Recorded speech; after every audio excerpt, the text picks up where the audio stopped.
इस वीडियो में हम लोग ट्रेडिंग ऑन इक्विटी पढ़ने वाले हैं। बट उससे पहले एक चीज समझते हैं, तो कॉपी में आप लोग आ जाइए। कंपनी, कोई कंपनी होता है,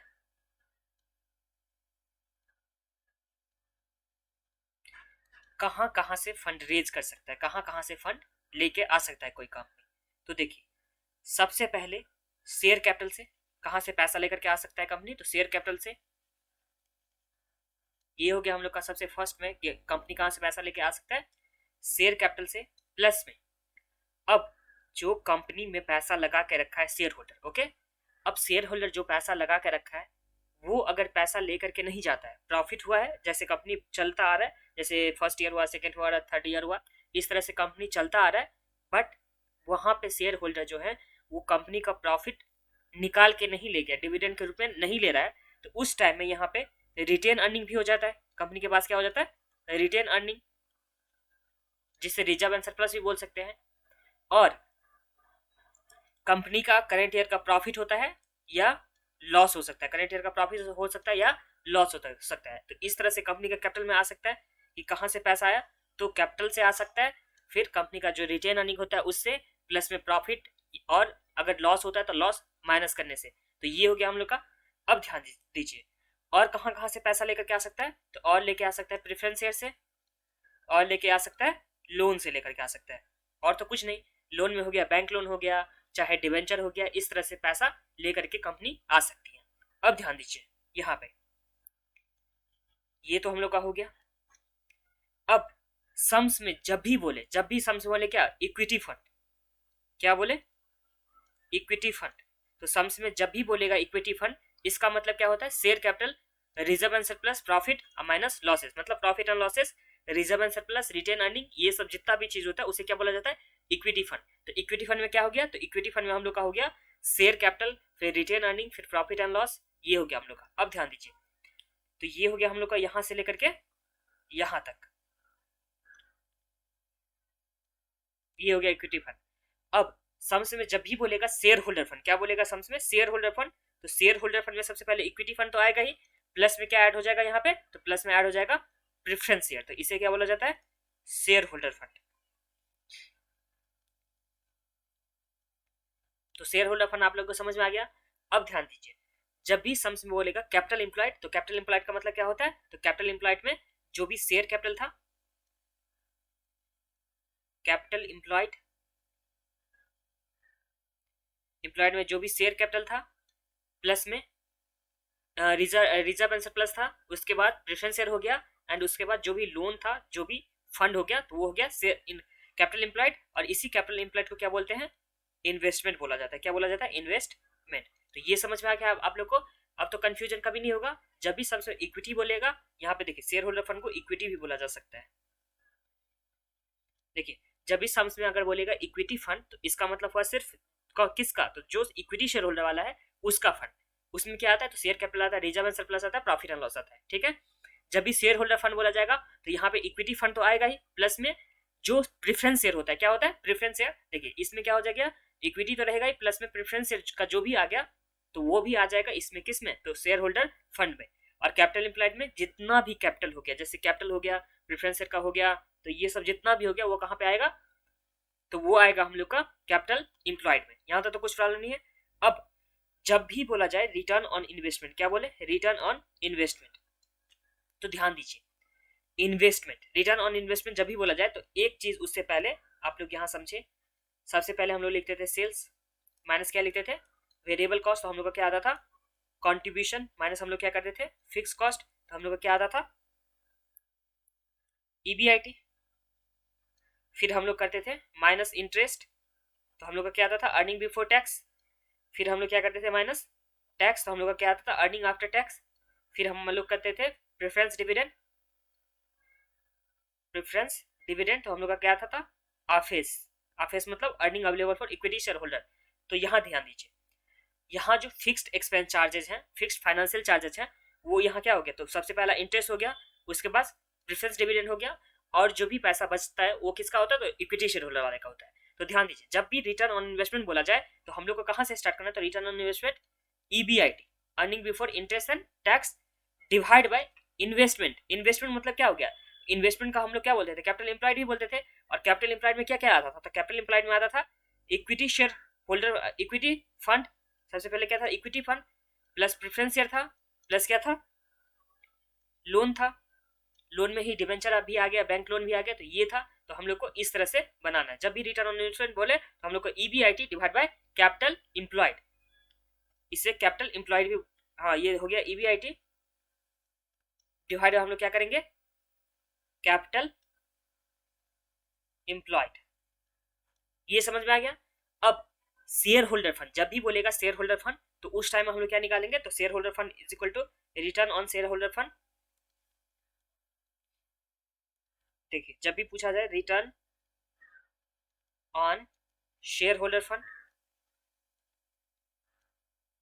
तो शेयर होल्डर को क्या मिलता है, तो शेयर होल्डर को यहां से मिल रहा था अर्निंग आफ्टर टैक्स के बाद से, जो प्रेफरेंस डिविडेंड को मिला था, प्रेफरेंस डिविडेंड, और या इक्विटी शेयर होल्डर का होगा तो वहां से मिलेगा। तो हम लोग को कहां से स्टार्ट करना है, तो ये हम लोग को स्टार्ट करना है अर्निंग आफ्टर टैक्स से। जब भी शेयर होल्डर फंड बोले तो अर्निंग आफ्टर टैक्स, और डिवाइड बाय किससे होगा, तो यहाँ पे इक्विटी फंड से। इक्विटी फंड में क्या आता था, तो इक्विटी कैपिटल आता था, प्लस में जो भी रिजर्व होता था वो आता था, प्रॉफिट एंड लॉस होता था वो आता था। तो equity fund plus preference share, तो हम लोग को डिवाइड करना है यहाँ पे शेयर होल्डर फंड से। शेयर होल्डर फंड किसको बोलते हैं, तो यहाँ पे इक्विटी फंड आ गया, प्लस में प्रेफरेंस शेयर आ गया। अब सम्स में जब भी बोलेगा क्या, रिटर्न ऑन क्या था, इक्विटी, तो जब भी बोलेगा रिटर्न ऑन इक्विटी तो हम लोग को लेना है इक्विटी फंड।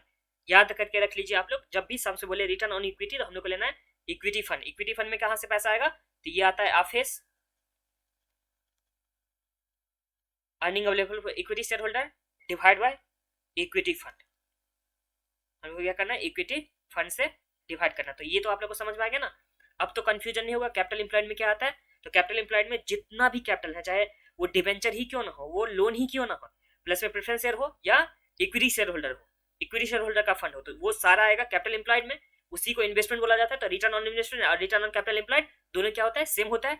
उसमें हम लोग किस तरह से लिखते हैं, तो उसे लिखते हैं ईबीआईटी डिवाइड बाय जो कैपिटल एम्प्लॉयड हो गया वो। फिर return on shareholder fund जब भी बोला गया सम्स में, अगर return on shareholder fund, तो उस टाइम में हम लोग को क्या करना है, तो उस टाइम में अर्निंग आफ्टर टैक्स से स्टार्ट करना है, डिवाइड बाय में हम लोग को इक्विटी फंड भी करना है ऐड, प्लस में प्रेफरेंस शेयर का फंड भी हम लोग को ऐड करना है। ये हो गया हम लोग का। फिर जब भी रिटर्न ऑन इक्विटी बोले तो उस टाइम में अर्निंग आफ्टर टैक्स लेंगे, और अर्निंग आफ्टर टैक्स में से प्रेफरेंस डिविडेंड को माइनस करेंगे तो वहां क्या आ जाएगा, तो आफेस आ जाएगा, और आफेस डिवाइड में हम लोग करेंगे इक्विटी फंड। इक्विटी फंड में सिर्फ आता है, क्या आता है, इक्विटी फंड में equity share capital, reserve and surplus, तो यही हम लोग का आता है। ओके, तो ये हो गया हम लोग का। अब ध्यान दीजिए ट्रेडिंग ऑन इक्विटी क्या होता है। अब हम लोग का नेक्स्ट टॉपिक क्या है, ट्रेडिंग ऑन इक्विटी। तो देखिए कोई भी कंपनी है कहां कहां से पैसा रेज कर सकती है। तो सबसे पहले हम लोग का क्या हो गया था, इक्विटी शेयर कैपिटल, और कहां से, तो प्रेफरेंस शेयर कैपिटल से, फिर डेब्ट से। ओके, लोन से, मतलब लोन या डेब्ट, यहां से पैसा रेज कर सकती है कोई भी कंपनी, यहां से पैसा रेज कर सकती है। अब ध्यान दीजिए ये इक्विटी शेयर होल्डर वाले को मिलता है, क्या मिलता है, तो इसका अर्निंग पर शेयर, कि कितना एक शेयर पे कितना अर्न कर पा रहा है इक्विटी शेयर होल्डर वाले, उसे क्या बोला जाता है, अर्निंग पर शेयर।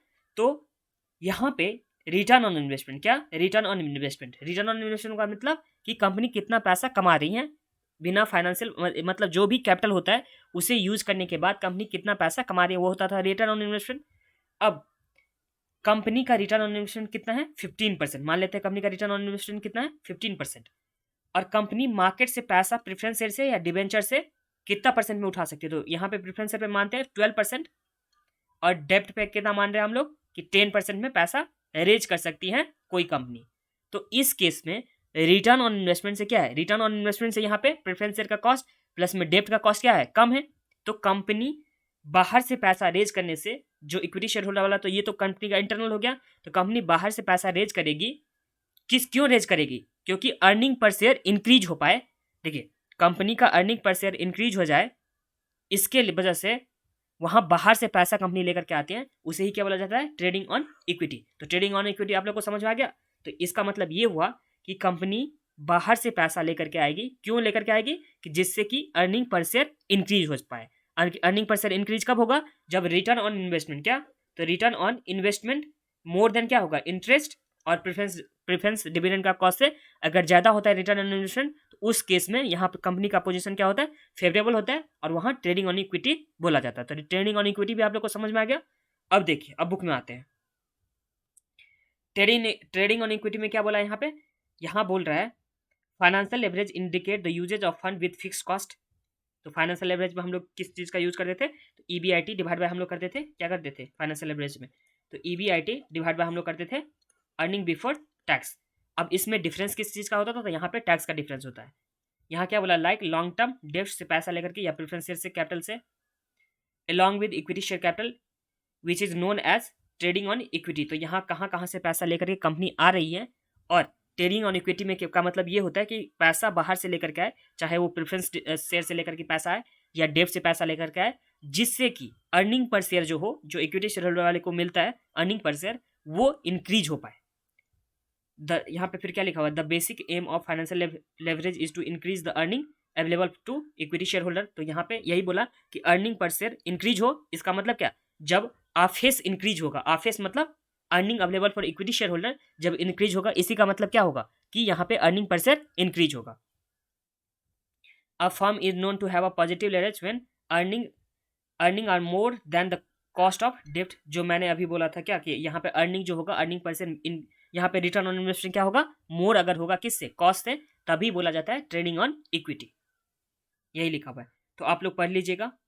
अब ये देख लीजिए, effect on earning per share and return on equity. तो जब रिटर्न ऑन इन्वेस्टमेंट क्या होता है, रिटर्न ऑन इन्वेस्टमेंट अगर मोर होता है किससे, इंटरेस्ट से, इंटरेस्ट से जब मोर होता है क्या, रिटर्न ऑन इन्वेस्टमेंट, तो यहाँ बोला जाता है फेवरेबल कंडीशन। और एडवांटेज होता है यही, अगर रिटर्न ऑन इन्वेस्टमेंट बाहर से पैसा लेकर के आने में कॉस्ट ज़्यादा पड़ रहा है जितना कंपनी कमा रही है। देखिए, रिटर्न ऑन इन्वेस्टमेंट का मतलब एक तरफ से समझ लीजिए, रिटर्न ऑन इन्वेस्टमेंट का मतलब कितना कंपनी कमाती है, कितना कंपनी कमाती है, कितना परसेंट कंपनी कमाती है, ये हो गया रिटर्न ऑन इन्वेस्टमेंट। और इंटरेस्ट कॉस्ट का मतलब तो आप लोग को पता ही है।